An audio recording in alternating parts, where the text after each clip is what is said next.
നമസ്കാരം sir. Good morning sir. അല്ല ആ സൂപ്പർവൈസർ മുരുകനെ ഒന്ന് വിളിക്കേ. മുരുകൻ ഒന്നിങ്ങോട്ട് വരിക.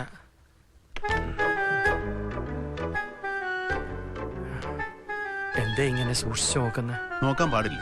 അല്ല, രാവിലെ അച്ഛന്റെ വക ഒരു നോട്ടം കഴിഞ്ഞതാ. കുറച്ചു ദിവസമായില്ലേ കണ്ടിട്ട്, മേലിഞ്ഞു പോയി നോക്കിയതാ. അത്രേ ഉള്ളൂ. അത്ര മാത്രമേ ഉള്ളൂ. ആ എങ്ങനെയുണ്ട് ബസ് സർവീസ് ഒക്കെ? നടക്കുന്നു. നമ്മുടെ ബസ്സൊക്കെ നടക്കാണോ, ഓടുന്നില്ലേ? ഉണ്ട്.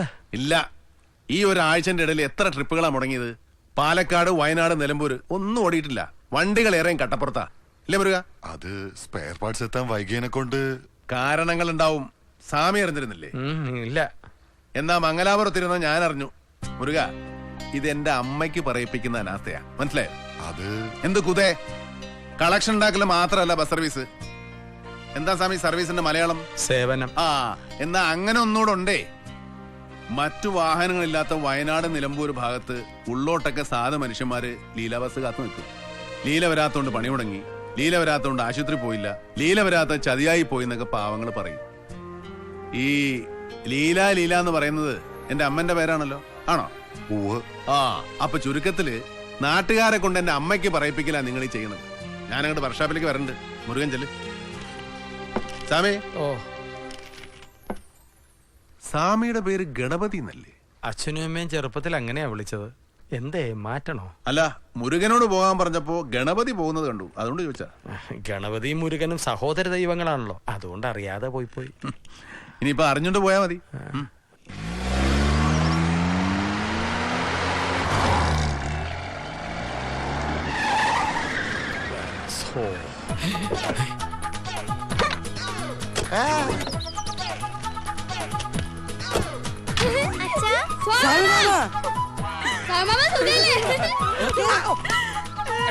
മോളെ, ഇന്നെന്താ പ്രശ്നം? ഈശ്വര, കാര്യങ്ങൾ അത്രടമലെത്തിയോ? കീരിക്ക് പുറകെ ചെങ്കീരി എന്ന് പറഞ്ഞ പോലെ താനും ഇങ്ങെത്തിയോ? അല്ല ചിത്രഭാനു, അഡ്വക്കേറ്റ് ചിത്രഭാനു. അറിയാത്തോണ്ട് ചോദിക്കും. അറിയാത്തതല്ലേ ചോദിക്കൂ. പോയിന്റ്. ഇപ്രാവശ്യം ആരാരെയാ സംശയിച്ചത്? പറയേണ്ട അടുത്ത് ഞാൻ പറഞ്ഞോളാം. താൻ ടൂറിസ്റ്റ് ടാക്സിക്ക് കാശ് കൊടുക്കും.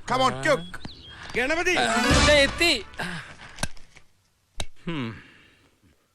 എന്താ നിങ്ങളുടെ പുതിയ പ്രശ്നം? എത്തി. വിളിച്ചോ? വിളിച്ചുപോയി. ഇവരുടെ കാര്യത്തിൽ ദൈവത്തിന് വിളിക്കുന്നതിനേക്കാളും നല്ലത് തന്നെ വിളിക്കുന്നതാണല്ലോ. അതെന്താ? അത് ഈ ചിത്രഭാനുവിന് ഇത്തിരി ബുദ്ധി നൽകാൻ വിഘ്നേശ്വരന് മനസ്സുകൊണ്ടൊരു തേങ്ങ അടിച്ചതാ. നടക്കാത്ത കാര്യത്തിന് വെറുതെ ഇങ്ങനെ ഉടച്ചു തീർക്കണോ തേങ്ങ? എന്റെ മക്കള് ഞാനും. നിന്നെ നിന്റെ മക്കളെ കണ്ട് എനിക്ക് അറിഞ്ഞൂടെ? ഒന്നിക്കറിയാ അല്ലെ പറയാ? എന്നെ സംശയ, തിരിഞ്ഞാലും മറിഞ്ഞാലും സംശയ.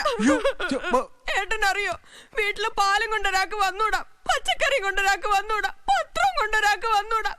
എന്നെ സംശയിച്ച് വീട്ടിലിരിക്കാം, ഒരു പണിക്കും പോവില്ല. ഇവളെങ്ങനെ സംശയിക്കുന്നോന്ന് എനിക്ക് സംശയമില്ലാതില്ല. പക്ഷെ കാര്യം അതല്ല. ഒന്നിങ്ങോട്ട് മാറാമോ? സോറി. പട്ടാപ്പകല് പിടിച്ചു പറയും കൊലയും നടക്കുന്ന കാല. വിവിധ രൂപത്തിലും ഭാവത്തിലും സെയിൽസ്മാൻമാരായിട്ടും മറ്റു വേഷങ്ങളും വീട്ടിൽ വരുന്നവരെ ഉത്തരവാദിത്തമുള്ള ഒരു ഗ്രഹനാഥൻ എന്ന നിലയ്ക്ക് അതാരാ വന്നതെന്ന് ചോദിച്ചു പോയി. ഉടനെ അവള് ധരിച്ച് അവളെ സംശയിച്ചിട്ടാണെന്ന്. പിന്നെ മക്കളെ കൂട്ടി കാറോടുത്ത് ഒറ്റ പോക്കാ.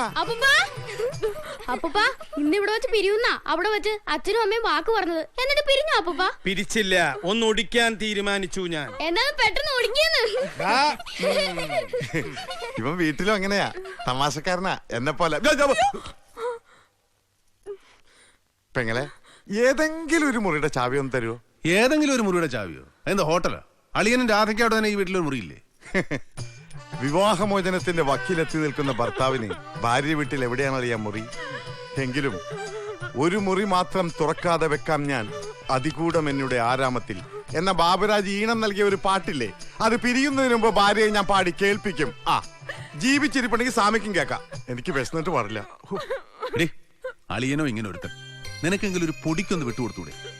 തന്തയും തള്ള ഇങ്ങനെ സംശയിച്ചും തമ്മിത്തല്ലിയും കഴിയണ വീട്ടിൽ വളർന്ന കുട്ടികളെ ചീത്താവൻ എളുപ്പാ. അത് മറക്കണ്ട. കൊഴല് അവൻ പറഞ്ഞത് കേട്ടില്ലേ? ചെല്ലേ നിക്ക്. എന്നും താൻ എനിക്ക് നല്ലതേ ചെയ്തിട്ടുള്ളൂ. പക്ഷേ ഈ ഒരൊറ്റ കാര്യത്തിൽ തന്റെ കണക്ക് തെറ്റി. അഡ്വക്കേറ്റ് കുഞ്ഞികൃഷ്ണമേനോന്റെ അനന്തരവനാണ്, ആനയാണ്, ചേനയാണ് എന്നൊക്കെ പറഞ്ഞ് താൻ ഒരുത്തം കാരണമല്ലടോ എന്റെ മോളെ ഞാൻ ആ വിട്ടിക്ക് കെട്ടിച്ചു കൊടുത്തു. ചക്കയാവുമ്പോ ചൂഴ്ന്നു നോക്കാം, വക്കീലാവുമ്പോഴോ? ആ അതൊരു പോയിന്റാ. എന്താ ഇങ്ങനെ സൂക്ഷിച്ചു നോക്കുന്നത്? അല്ല, എല്ലാം കഴിഞ്ഞിട്ട് എന്റെ പുറകീന്ന് ആക്കിയ ഒരു ഇളി ഉണ്ടല്ലോ, അതുണ്ടോന്ന് നോക്കിയതാ.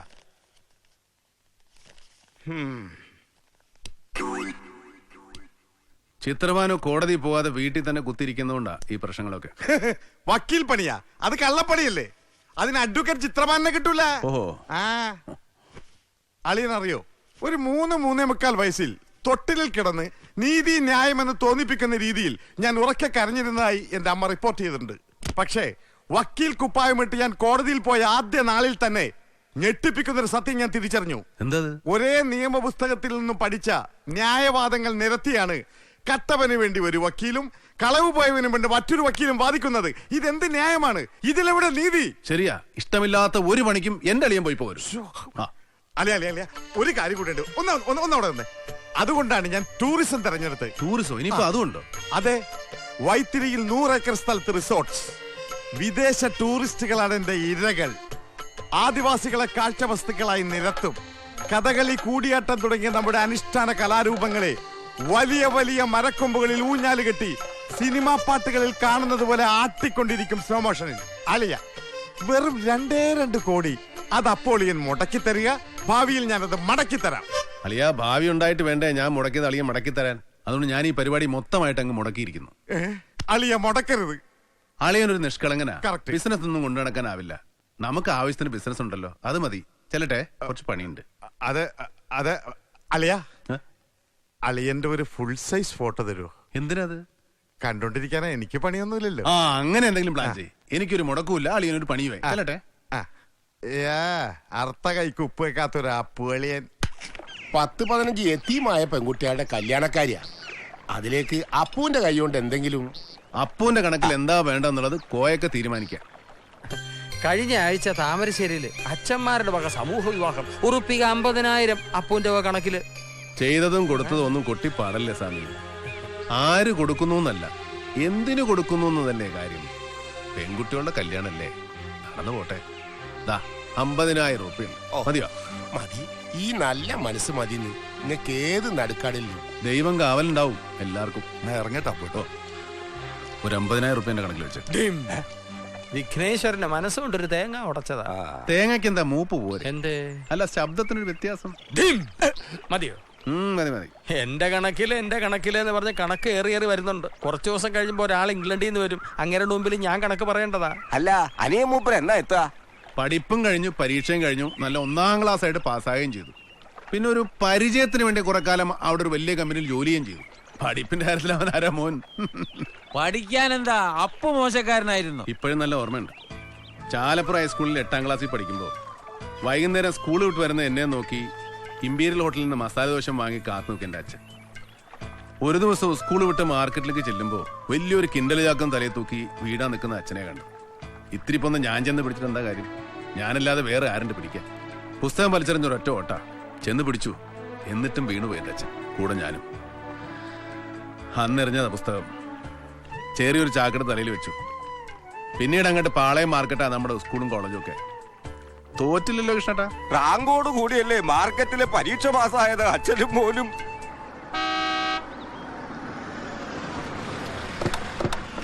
ഹലോ രാമേന്ദ്രേട്ടാ, വരി. എന്നാ പിന്നെ ഞങ്ങൾ ഓ ആയിക്കോട്ടെ. കണ്ടില്ല കേട്ടോ. ഒരു 2 ഇളനീരൂടെ അവര്. ഡോക്ടർക്ക് ഇന്നെങ്കിലും അപ്പനെ കണ്ടേ മതിയാവൂന്ന്. അതെന്താ ഇപ്പൊ ഡോക്ടർമാരെ നമ്മൾ അങ്ങോട്ട് പോയില്ല കാണുക? ഞാൻ അച്ഛനെ കണ്ടിട്ടാ വരുന്നത്. കാര്യങ്ങളൊക്കെ സംസാരിച്ചു. അപ്പു വരട്ടെ, അവനല്ലേ തീരുമാനം എടുക്കേണ്ടത്. ഒരു തമാശയും പറഞ്ഞു അച്ഛൻ. അച്ഛൻ എങ്ങനെയാ എന്നെ അച്ഛനാക്കും, എന്നിട്ട് മൂപ്പര് മോനാവും. ഒരു വെച്ചുമാറില്ലേ? മനസ്സിലായി. അനിയന്റെ കാര്യങ്ങളൊക്കെ ഏട്ടനാ തീരുമാനിക്കുക അല്ലേ? 10-15 വയസ്സിന്റെ വ്യത്യാസമുണ്ട് ഞങ്ങൾ തമ്മിലേ. അവനെ പ്രസവിച്ച അന്ന് രാത്രി അമ്മ മരിച്ചു. പിന്നെ ഞാൻ അവനെ വളർത്തി. അവൻ എന്നെ അമ്മയെന്ന് വിളിക്കുന്നില്ലെന്നേ ഉള്ളൂ, പക്ഷേ അവൻ എനിക്കിപ്പോഴും മോനാ. അവൻ ജനിച്ചതിന് ശേഷം ഞങ്ങൾക്ക് ഈക്കേണ്ട ഐശ്വര്യങ്ങളൊക്കെ ഉണ്ടായത്. ആ ഐശ്വര്യങ്ങളൊക്കെ രാമേന്ദ്രേട്ടനെ ഞാൻ വിട്ടുതരുന്നത്, അത് മറക്കണ്ട. എന്റെ മോളുടെ ഭാഗ്യം. നാളെ അവളുടെ പിറന്നാളാ. ഒന്നാ വഴിക്ക് വരണം. ക്ഷണിക്കാനും കൂടിയാ വന്നത്. അതിനെന്താ, ആയിക്കോട്ടെ. ഹരി കല്യാണം കഴിച്ചു കൊണ്ടുവരുന്ന പെണ്ണിന് കുടുംബ മഹിമ നിർബന്ധ. അല്ലെങ്കിൽ നമുക്ക് ലീലാ ഗ്രൂപ്പിനാ മോശം.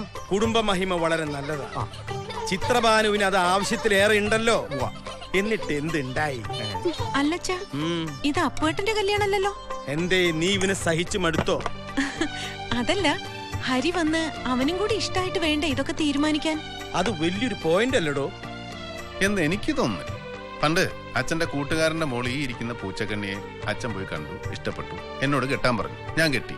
എന്നിട്ട് എന്താ ഉണ്ടായേ? വല്ല കുഴപ്പമുണ്ടായോ? കുഴപ്പമുണ്ടാക്കാനാടോ പെണ്ണ് കിട്ടുന്നത്? എന്റെ മോൻ ഹരി എന്താ കഴിക്കേണ്ടത്, എന്താ ഉടുക്കേണ്ടത്, എവിടെയാ പഠിക്കേണ്ടതെന്നൊക്കെ ഇത്രയും കാലം ഞാൻ തന്നെയാണ് തീരുമാനിച്ചെങ്കിലേ അവന്റെ കല്യാണക്കാരവും ഞാൻ തന്നെയാ തീരുമാനിക്കാം. എന്തേച്ചാ? അത് വേറൊരു വലിയ പോയിന്റ് ആണല്ലോ.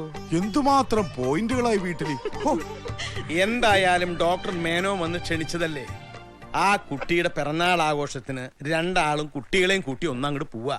കൂട്ടത്തിൽ ആ കുട്ടിയെ ഒന്ന് കാണാൻ